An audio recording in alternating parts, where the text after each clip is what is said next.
pinakabawal na pagkain at inumin ng taong may anxiety. Ito po ay pinakabawal na talaga, pinakabawal. Nandun pa rin naman to sa mga videos ko na una, pero nabanggit ko doon. Pero ngayon, ito talaga ang pinakabawal na nakakapagpa-trigger talaga sa inyo. Sige po, unahin po natin yung unang-una. Number 1 po, kape. Yung kape, talagang pag sinubukan ko yan dati, kunting kape lang, kahit anong klaseng kape, kahit black coffee, 3-in-1, or yung ko lang kung Starbucks, siyempre mahal yun eh.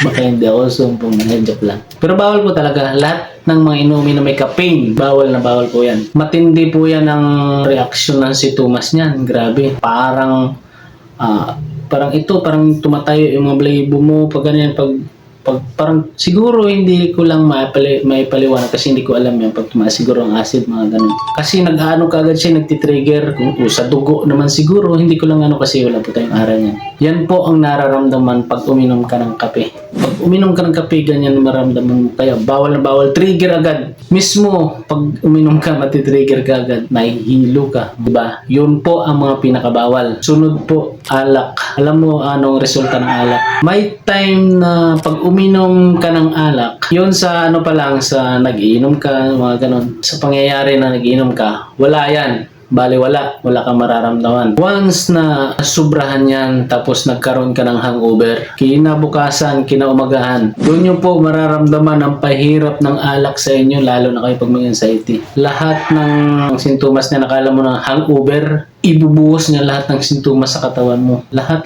ipaparamdam sa iyo, hirap na hirap ka. Kasama pa doon, sobrang hirap na parang nanginginig yung katawan mo dahil sa gutom. Isa po yun. Dahil sa hangover. Di ba pang hangover ka, hilong-hilo ka. Sa mga hindi po umiinom, kailangan po may idea kayo. Pag may hangover ka, iba ang pakiramdam mo. Mas sobra pa pag nakainom kayo ng alak, pag may hangover kayo tapos magsama yung sintomas niya. Sobrang hirap. Mahirapan talaga kayo. Kaya yan po iwasan ninyo. Kape, alak, energy drinks. Isa din po ito. Kasi ako na-experience ko rin na pag uminom ako ng mga Cobra, Sting, yung kopi ko, yung malamig na kopi ko, tapos mga energy drink, kahit ano, lipubitan, naranasan ko po yan.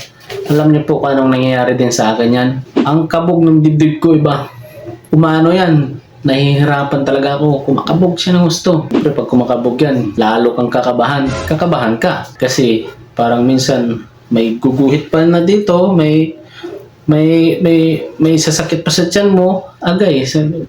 Sintomas grabe, diba? Pag uminom ka ng mga ganyan, lalo ka mahirapan, lalo na energy drink. Akala mo, ang kabog, kaba, atake sa puso, yun ang iisipin mo, tapos lalo ka nang matakot. Kaya iwasan mo yan, yung mga pinakabawal niyan. So kaya mga mga inumin na lamig masyado, diba? Mga juice na maasim masyado, yan, iwasan nyo po yan.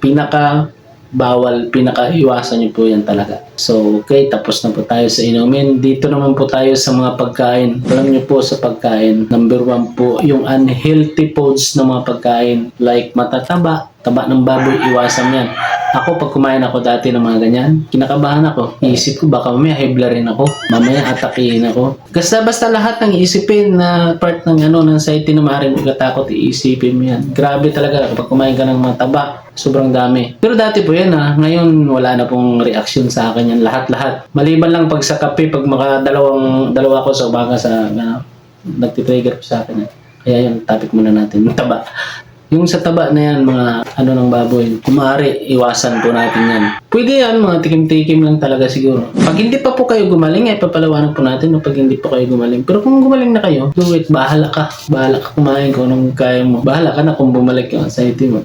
Diba? Yan, mga bawal. Tapos, yung mga pagkain na masusuka, iwasan nyo po yan. Kilawin, mga sinigang na sobrang asim, paksiw na sobrang asim, may mga ganun. Yun po, iwasan po ninyo yan. Basta pwede naman kumain basta pa konti-konti lang. Matatamis din po sobra. Isa rin po yan. Pinakabawal din po yan. Kaya pwede nyo rin pong moderate lang yung pagkain. Pa konti-konti lang din. Basta lahat ng unhealthy foods. Yung mga, alam mo, mga sausawa ng na to, ng mga quick.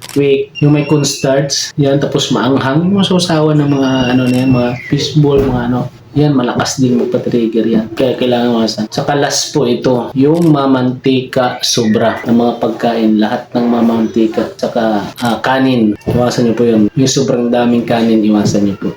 Pasta, mamantika, tapos mga adobo na sobrang mamantika. Medyo ano po yan, iwasan nyo muna yan. Kasi pag kumain ka ng mga ganyan, ang kanin, bawas-bawasan mo. Para hindi po kayo rin. Yung mga madudugo na isda, yung mga maraming dugo, yan, iwasan nyo rin po yan. So, yun lang guys. Sana nakadagdag kaalaman po sa inyo at sana makatulong po sa inyo. God bless po!